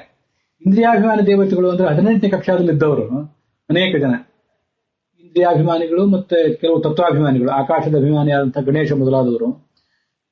ಮನೋಮಾನಿ ಸುರೇಂದ್ರಸ್ಯ ವಶಂ ನಯೇತ್, ಮನಸ್ಸಿಗೆ ಅಭಿಮಾನಿಯಾದ ಇಂದ್ರನ ಅಧೀನದಲ್ಲಿದ್ದಾರೆ. ಆ ಇಂದ್ರ ಪಾರ್ವತಿಯ ಅಧೀನದಲ್ಲಿದ್ದಾನೆ. ಸುರೇಂದ್ರಸ್ಯ ವಶೇ ನಯೇತ್ ವೇದಾತ್ಮಿಕಾಯ ಪಾರ್ವತ್ಯಾ ತಂ ರುದ್ರ ವಶೇ ಸ್ಥಿತಾಂ. ಆ ಮನೋಭಿಮಾನಿಯಾದ ಇಂದ್ರ ವೇದಾಭಿಮಾನಿಯಾದಂತಹ ಪಾರ್ವತಿಯ ಅಧೀನದಲ್ಲಿದ್ದಾನೆ. ಆ ಪಾರ್ವತಿಯ ರಮಣನಾದಂತಹ ಶಿವ ವರ್ಣತ್ರಯಾತ್ಮಕ ರುದ್ರ. ಅ ಉ ಮ ಅಂತ ಓಂಕಾರದಲ್ಲಿ 3 ಅವಯವಗಳಿದೆಯಲ್ಲ, ಅವಕ್ಕೆ ನಿಯಾಮಕ ಅವನು. ಹೀಗೆ ಗೌರಿ ಮತ್ತು ಗಣೇಶ ಇವರನ್ನ ನಾವು ಅನುಸಂಧಾನ ಮಾಡುವಾಗ, ಗೌರಿ ವೇದಾಭಿಮಾನಿನಿ, ಅದನ್ನ ಹಿಂದೆ ವಿಸ್ತೃತವಾಗಿ ಹೇಳಿದ್ದೀನಿ. ಎಲ್ಲಾ ದೇವತಾ ಸ್ತ್ರೀಯರು ಕೂಡ ವಾಗಭಿಮಾನಿನಿಯರೇ, ಎಲ್ಲರೂ ಋಗಭಿಮಾನಿನಿಯರೇ, ಋಗ್ವೇದಕ್ಕೆ ಅವರ ಅಭಿಮಾನಿನಿಯರೇ. ಇಲ್ಲಿ ಲಕ್ಷ್ಮೀದೇವಿಯಿಂದ ಪ್ರಾರಂಭಿಸಿ ಶಚಿ, ಪಾರ್ವತಿ ಇವರೆಲ್ಲರೂ ಕೂಡ ಅವರವರ ಪತ್ನಿಯರು, ಅವರು ಕೂಡ ಯಜ್ಞ ಸ್ವರೂಪರು. ರುದ್ರನೂ ಯಜ್ಞ ಸ್ವರೂಪ, ಉಳಿದ ದೇವತೆಗಳು ಕೂಡ ಎಲ್ಲರೂ ಯಜ್ಞ ಸ್ವರೂಪರೇ. ನಾವು ಮಾಡುವ ಯಜ್ಞಗಳಿಗೆ ಅವರೆಲ್ಲ ಕಾರಣಕರ್ತರೆ. ಹೀಗೆಲ್ಲ ಅನುಸಂಧಾನ ನಮ್ಮದು ಹೆಚ್ಚಾದಷ್ಟು, ಯಾರ್ದು ಅನುಸಂಧಾನ ಹೆಚ್ಚಾಗ್ತದೋ ಅವನು ಭಾಗವತೋತ್ತಮ ಅಂತ ಕರೆಸ್ಕೊತಾನೆ. ಸರ್ವಾಧಿಕಂ ಪೃಥಕ್ ವಿಷ್ಣು ಕ್ಷೀರಸಾಗರ ವಾಸಿನಂ ಜ್ಞಾತ್ವ ತತ್ಪ್ರೇಮ ಯುಕ್ತ ತದ್ಭಕ್ತೇಶು ಚ ಮೈತ್ರಯುಕ. ಅವನು ಈ ಜ್ಞಾನಿ ಏನ್ ಮಾಡ್ತಾನೆ ಅಂತಂದ್ರೆ, ಲೋಕ ವಿಲಕ್ಷಣನಾದಂತಹ ಈ ಪರಮಾತ್ಮ ಎಲ್ಲಾ ಕಡೆ ಇದ್ದಾನೆ, ಕ್ಷೀರಸಾಗರದಲ್ಲೂ ಕೂಡ ಇದ್ದಾನೆ, ಸರ್ವವ್ಯಾಪಿಯಾಗಿದ್ದಾನೆ ಅಂತ ಇವನು ತಿಳ್ಕೊತಾನೆ. ಆದ್ರೆ ಯಾರೋ ಮಧ್ಯಮರಾದವರು ಕೇವಲ ಕ್ಷೀರಸಾಗರದಲ್ಲಿ ಇದ್ದಾನೆ ಅಂತ ತಿಳ್ಕೊಂಡು ಭ್ರಮೆ ಪಟ್ಟು ಬಿಡ್ತಾನೆ. ತಮಾಹುರು ಮಧ್ಯಮಂ ಭಕ್ತಂ, ಭಗವಂತ ಎಲ್ಲಾ ಕಡೆ ವ್ಯಾಪ್ತಿ ಅಂತ ಇವನಿಗೆ ನಿತ್ಯ ಸ್ಮರಣಕ್ಕೆ ಬರೋದಿಲ್ಲ. ಕ್ಷೀರಸಾಗರ ಎಲ್ಲಿದ್ದಾನೆ ದೇವರು ಅಂದ್ರೆ ಕ್ಷೀರಸಾಗರದಲ್ಲಿದ್ದಾನೆ ಅಂತ ತಿಳ್ಕೊಂಡಿರ್ತಾನೆ. ಹಾಗೆ ಹೇಳ್ತಾನೆ, ಅವನ ಭಕ್ತರಲ್ಲಿ ಪ್ರೇಮ, ಅವನಲ್ಲಿ ಪ್ರೇಮ ಮಾಡ್ತಾನೆ, ಅವನ ಭಕ್ತರಲ್ಲಿ ಸ್ನೇಹ ಮಾಡ್ತಾನೆ. ಅವನ ಬಗ್ಗೆ ಅಜ್ಞಾನಿಗಳಾರಿದ್ದಾರೆ, ಅವ್ರ ಯೋಗ್ಯರೆಯಲ್ಲಿ ಅಯೋಗ್ಯರೆಯಲ್ಲಿ ಸಮಾನವಾಗಿ ಅವ್ರ ಬಗ್ಗೆ ಏನೋ ಒಂದು ಕೃಪೆ ಮಾಡ್ತಾನೆ. ತದ್ಭಕ್ತೇಶು ಮೈತ್ರಿ ಕೃಪಾವಾನ್ ಚ ತದಜ್ಞೇಶು. ಆ ಭಗವಂತನನ್ನು ಯಾರು ತಿಳ್ಕೊಂಡಿರೋದಿಲ್ಲ ಅವ್ರ ಬಗ್ಗೆ ಕೃಪೆ, ಏನೋ ಒಂದು ಹೇಳ್ಕೊಡ್ಬೇಕು ಅವ್ರಿಗೂ ಒಂದು ಸ್ವಲ್ಪ ನಾನೇನಾದ್ರೂ ಸಹಾಯ ಮಾಡಬೇಕು ಅಂತ ಕೃಪೆ. ಅದು ಹೇಗೆ ಅಂತಂದ್ರೆ ಸಮಾನವಾಗಿ ಕೃಪೆ ಅಂತ ವ್ಯಾಖ್ಯಾನದಲ್ಲಿ ಅದನ್ನೆಲ್ಲ ವರ್ಣಿಸ್ತಾರೆ. ಸಮಾನವಾಗಿ ಕೃಪೆ ಮಾಡಿ ಅವರಲ್ಲಿರುವಂತಹ ವ್ಯತ್ಯಾಸಗಳನ್ನು ನನಗೆ ಅರ್ಥ ಮಾಡ್ಕೊಳಿಕ್ಕಾಗೋದಿಲ್ಲ ಮಧ್ಯಮ ಭಕ್ತ ಆದ್ರಿಂದ. ತದ್ವೇಷಿಣಾಂ ಉಪೇಕ್ಷಕ, ಆ ಭಗವಂತನ ದ್ವೇಷಿಗಳಾದವರು ಏನಿದ್ದಾರೆ ಅವರಿಗೆ ಅವನು ಉಪೇಕ್ಷೆ ಮಾಡಿಬಿಡ್ತಾನೆ. ಅಂದ್ರೆ ಅವರಿಗೆ ಯಾವುದೇ ರೀತಿಯ ಸಹಾಯ ಮಾಡ್ಲಿಕ್ಕೆ ಹೋಗೋದಿಲ್ಲ. ಅಜ್ಞಾನಿಗಳಾದ್ರೆ ಸ್ವಲ್ಪ ಇವರಿಗೆ ಏನಾದ್ರು ಸಹಾಯ ಮಾಡಬೇಕು ಅಂತ ಅಪೇಕ್ಷೆ ಪಡ್ತಾನೆ. ದ್ವೇಷಿಗಳಾದವ್ರನ್ನ ತಿರಸ್ಕರಿಸಿಯೇ ಬಿಡ್ತಾನೆ. ತದ್ವಶತ್ವಂ ನ ಜಾನಾತಿ ಸರ್ವಸ್ಯ ಜಗತ್ತೋಪಿತು ತಮಾಹುರ್ ಮಧ್ಯಮಂ ಭಕ್ತಂ. ಇವನು ಈ ಜ್ಞಾನಿ ಏನಿದ್ದಾನಲ್ಲ, ಈ ಮಧ್ಯಮ ಭಕ್ತ, ತದ್ವಶತ್ವಂ ನ ಜಾನಾತಿ, ಇದೇ ನಾನು ಅವಾಗ ಹೇಳಿದ್ದೆ. ಇದು ಜಗತ್ತೆಲ್ಲೂ ಕೂಡ ಭಗವಂತನ ವಶ ಆಗಿದೆ ಅಂತ ಅನ್ನೋದು ಅವನಿಗೆ ಗಮನಕ್ಕೆ ಬರೋದಿಲ್ಲ. ಹೀಗೆ ಅವನು ಗೊಂದಲಕ್ಕೊಳಗಾಗ್ತಾನೆ ಅಂತ ಅದನ್ನ ವರ್ಣನೆ ಮಾಡಿದ್ದಾರೆ. ಅದು ಹೇಗೆ ಅವನ್ ಮಧ್ಯಮ ಭಕ್ತದ ಇವನ್ ತರಗತಿ ಯಾವುದು ಅಂದ್ರೆ, ಒಂದು ಋಷಿಗಳು ಮತ್ತು ಗಂಧರ್ವರು, ಇವರಿಗೆ ಈ ಜಗತ್ತು ಭಗವಂತನ ಅಧೀನ ಅಂತ ಗೊತ್ತಿರೋದಿಲ್ವಾ? ಜಗತ್ತು ಚೇತನರೆಲ್ಲ ಅಂತಂದ್ರೆ ಈಗ ಗೊತ್ತಿರ್ತದೆ. ಅಪರೋಕ್ಷ ಜ್ಞಾನ ಆಗೋದಕ್ಕಿಂತ ಮುಂಚೆ ಇನ್ನೂ ಕೇವಲ ಶಾಸ್ತ್ರಜನ್ಯವಾದ ಜ್ಞಾನದ ಹಂತದಲ್ಲಿದ್ದಾಗ ಅವ್ರಿಗೆ ಇದೆಲ್ಲ ಗೊತ್ತಾಗೋದಿಲ್ಲ ಅಂತ ಅದಕ್ಕೆ ವ್ಯಾಖ್ಯಾನ ಮಾಡ್ತಾರೆ. ನಾನು ಋಷ್ಯಾದಿಷು ಅಪರೋಕ್ಷ ಜ್ಞಾನಿಷು ತದ್ವಶತ್ವ ಜ್ಞಾನ ರೂಪ ಲಕ್ಷಣಾಭಾವಾತ್ ಅಸಂಭವ ಇತಿ ಚೇನ್ನ ಅನಪರೋಕ್ಷ ದಶಾಯಾಂ ಸತ್ವೇನ ಉಪಲಕ್ಷಣತೆಯ ಕಾದಾಚಿತ್ಕಸ್ಯ ತಟಸ್ಥ ಲಕ್ಷಣತ್ವ ಅಭ್ಯುಪಗಮಾತ್. ಈಗ ಅವರಿಗೆ ಜ್ಞಾನ ಬಂದಿರಬಹುದು, ಭಗವಂತನ ಅಧೀನವೇ ಆಗಿದೆ ಇದೆಲ್ಲ ಅಂತ. ಅವರು ಇನ್ನೂ ಅಪರೋಕ್ಷ ಜ್ಞಾನಿಗಳು ಆಗಿಲ್ಲದೆ ಇದ್ದಾಗ ಈ ಜ್ಞಾನ ಅವ್ರಿಗೆ ಇರೋದಿಲ್ಲ. ಇದ್ರ ಬಗ್ಗೆ ಸ್ಪಷ್ಟವಾದ ಕಲ್ಪನೆ, ಸ್ಪಷ್ಟವಾದ ಅರಿವು ಅವ್ರಿಗಿರೋದಿಲ್ಲ ಅಂತ ಹೇಳಿ ಏನ್ ತೋರಿಸ್ತಿದ್ದಾರೆ ಅಂತಂದ್ರೆ, ಅಪರೋಕ್ಷ ಜ್ಞಾನದ ಮಹಿಮೆಯನ್ನು ತೋರಿಸ್ತಿದ್ದಾರೆ. ಮತ್ತೆ ಪರೋಕ್ಷ ಜ್ಞಾನ ಎಷ್ಟೇ ದೃಢವಾದ ಪರೋಕ್ಷ ಜ್ಞಾನ ಬಂದಿದ್ರು ಕೂಡ ಅದು ಬಹಳ ಅಸ್ಥಿರವಾದದ್ದು. ಮತ್ತೆ ಅದು ನಮಗೆ ಬೇಕಾದೆಲ್ಲವನ್ನು ತಿಳಿಸಿಕೊಟ್ಟಿರೋದಿಲ್ಲ. ಪರೋಕ್ಷ ಜ್ಞಾನ ಬೇಕಾದಷ್ಟು ಶಾಸ್ತ್ರಗಳನ್ನು ಅಧ್ಯಯನ ಮಾಡಿದ್ದೇವೆ, ಏನ್ ಬೇಕಾದೆಲ್ಲವನ್ನು ಇನ್ನೊಬ್ರಿಗೆ ಹೇಳಬಲ್ಲಂತ ಸಾಮರ್ಥ್ಯವನ್ನು ಪಡೆದಿದ್ದೇವೆ, ಎಲ್ಲರ ಸಂಶಯಗಳನ್ನು ಪರಿಹರಿಸುವ ಶಕ್ತಿ ಪಡೆದಿದ್ದೇವೆ. ಆದ್ರೆ ನಾವೇನಾಗಿಬಿಟ್ಟಿದ್ದೇವೆ ಅಂದ್ರೆ ಇನ್ನೂ ಪರೋಕ್ಷ ಜ್ಞಾನದ ಹಂತದಲ್ಲಿರೋದ್ರಿಂದ ನಮಗೆ ಅನೇಕ ವಿಷಯಗಳು ಇನ್ನೂ ಅಸ್ಪಷ್ಟವಾಗಿಯೇ ಉಳಿದಿವೆ. ಯಾಕೆ ನಮಗೆ ಉಳಿದಿವೆ ಅಂತಂದ್ರೆ, ನಮಗೆ ಉಳಿದಿರೋದು ದೊಡ್ಡದಲ್ಲ, ನಾವು ಅಧಮರು. ಮಧ್ಯಮರಾದಂತಹ ಋಷಿ ಗಂಧರ್ವನಿಗೇನೆ ಅವ್ರಿಗೆ ಇನ್ನೂ ಅಪರೋಕ್ಷ ಜ್ಞಾನ ಬಂದಿಲ್ಲದೆ ಇದ್ದಾಗ ಇಂಥದೊಂದು ಅಸ್ಪಷ್ಟತೆ ಇದೆ. ಇದೆಲ್ಲವೂ ಭಗವಂತನ ಅಧೀನ ಅಂತ ಅವ್ರಿಗೆ ಗೊತ್ತಿಲ್ಲ. ಇದನ್ನ ವ್ಯಾಖ್ಯಾನದ ಮೂಲಕ ಹಾಗೆ ಹೇಳ್ತಾರೆ. ಭಾಗವತ್ ತಾತ್ಪರ್ಯದಲ್ಲೂ ಅದು ಸ್ಪಷ್ಟವಾಗಿ ಬರಲಿಲ್ಲ. ಶ್ರೀನಿವಾಸ ತೀರ್ಥರ ವ್ಯಾಖ್ಯಾನದಲ್ಲಿರುವ ವಾಕ್ಯಗಳನ್ನ ಈಗ ನಿಮ್ಮೆದುರಿಗೆ ಓದಿದ್ದೇನಷ್ಟೆ. ಇವನು ಮಧ್ಯಮ ಭಕ್ತ. ಅದಕ್ಕಾಗಿ ನಮಗೆ ಭಗವಂತನ ನಾವೇನ್ ಪ್ರಾರ್ಥನೆ ಮಾಡ್ಬೇಕು ಯಾವತ್ತು ಅಂತಂದ್ರೆ, ಭೂಷಣ್ ಏಕರ್ಷೆ ಯಮ ಸೂರ್ಯ ಪ್ರಾಜಾಪತ್ಯ ವ್ಯೂಹರಶ್ಮೀನ್ ಸಮೂಹ ತೇಜೋ ಎತ್ತೇ ರೂಪಂ ಕಲ್ಯಾಣತಮಂ ತತ್ತೇ ಪಶ್ಯಾಮಿ ಅಂತ. ಈ ಮಾತು ಈಶಾವಾಸ್ಯ ಉಪನಿಷತ್ತಿನಲ್ಲಿದೆ, ಬೃಹದಾರಣ್ಯಕ ಉಪನಿಷತ್ತಿನಲ್ಲೂ ಇದೆ. ಏನು ಆ ಪ್ರಾರ್ಥನೆ ಅರ್ಥ ಏನು? ನಮ್ಗೆ ಅಪರೋಕ್ಷ ಜ್ಞಾನ ಕೊಡು ಬೇಗ ಅಂತ. ಪರೋಕ್ಷ ಜ್ಞಾನದ ಹಂತದಲ್ಲೇ ನಾವಿದ್ರೆ ಇಂಥ ಅಪಾಯ ನಮಗೆ ತಪ್ಪಿದ್ದಲ್ಲ. ಈ ಅಪಾಯದಿಂದ ನಮ್ಮನ್ನು ಪಾರು ಮಾಡಿ ನಮಗೆ ಬೇಗ ಅಪರೋಕ್ಷ ಜ್ಞಾನ ಕೊಡೋ ನಮ್ಗೆ.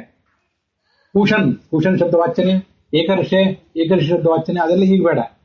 ಅದಕ್ಕೆ ಯಮ ಸೂರ್ಯ ಪ್ರಾಜಾಪತ್ಯ ಈ ಎಲ್ಲ ಶಬ್ದಗಳಿಂದಲೂ ವಾಚನ ಆದವನೇ. ಸೂರ್ಯ ಅಂತಿದೆ, ಅದೊಂದು ಇಲ್ಲಿ ನಮಗೆ ಪ್ರಕೃತದಲ್ಲಿ ಹೊಂದಬಹುದು. ಸೂರ್ಯ ಗಮ್ಯತ್ವ ಸೂರ್ಯ, ಜ್ಞಾನಿಗಳಿಗೆ ಗಮ್ಯನಾದ್ರಿಂದ ಅವನು ಸೂರ್ಯ. ಸೂರ್ಯ ಪ್ರಾಜಾಪತ್ಯ ವ್ಯೂಹ ರಶ್ಮಿ ಸಮೂಹ ತೇಜ. ನನಗೆ ಮೊದಲು ಪರೋಕ್ಷ ಜ್ಞಾನ ಬರಬೇಕು. ಪರೋಕ್ಷ ಜ್ಞಾನ ಬರಲಿಕ್ಕೆ ಅನೇಕ ಪ್ರತಿಬಂಧಕಗಳಿವೆ. ಆ ಪ್ರತಿಬಂಧಕಗಳೆಲ್ಲ ನೀನು ನಿವಾರಿಸು ಮೊದಲು. ವ್ಯೂಹ ರಶ್ಮೀನ್ ಸಮೂಹ ತೇಜ.